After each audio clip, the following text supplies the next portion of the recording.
Kinasuhan ng plunder si Zamboanga del Sur Governor Antonio Ceriles at ang asawa niyang si Congresswoman Aurora Ceriles. Kaugnay ito ng maanumalya umanong pagkakagamit sa milyon-milyong pisong pondo ng lokal na pamahalaan. Hihintayin naman daw muna ng mag-asawang Ceriles ang kopya ng reklamo bago sila magkomento. Makibalita tayo kay Claire Delfin. Reklamong plunder ang inihain ng tatlong opisyal ng Zamboanga del Sur Provincial Government laban sa kanilang boss na si Governor Antonio Ceriles at sa asawa niyang kongresista na si Aurora Ceriles. Sa inihaing kaso sa Ombudsman, tinukoy nila ang 2009 COA Audit Report kung saan nakitang umabot sa 54 million pesos ang mga checking na release ng probinsya na wala umanong mga karampatang dokumento. Sa 2008 report ng COA, mahigit 17 million pesos ang umano'y unauthorized inter-fund transfers. 43 million pesos naman ang nakitang umano'y unauthorized fund transfer base sa 2011 audit report. Since the start of their administration in 2001, aabot humigit kumulang na 700 million pesos. Kaming tatlo dito, alam namin kung paano namin minamiobra yung mga transaksyon sa Zamboanga del Sur Provincial Government.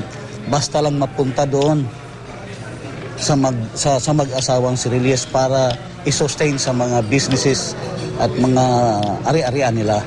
Nang hingin namin ang reaksyon ni Governor Ceriles, sinabi niyang hindi pa niya nababasa ang reklamo at sasagot siya sa tamang panahon. Pero buwelta niya sa mga nagrereklamo. These were the same people who were signatories to the governor. Sila dapat ang managot niya. Kung tatanungin mo sino itong mga personality nito, ito yung mga taong we had a lifestyle check. Nilagay ko na sa floating status yan.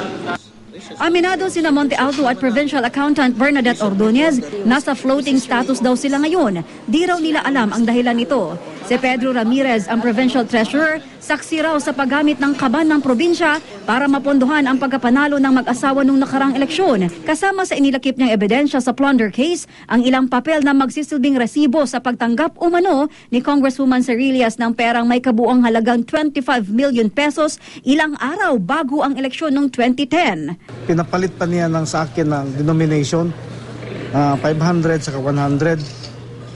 Saka ko dinala doon sa kanila sa bahay nila. Kaya pinireceive ko doon. Pero nag-receive niyan, yung parang kuha nila doon, staff nila doon.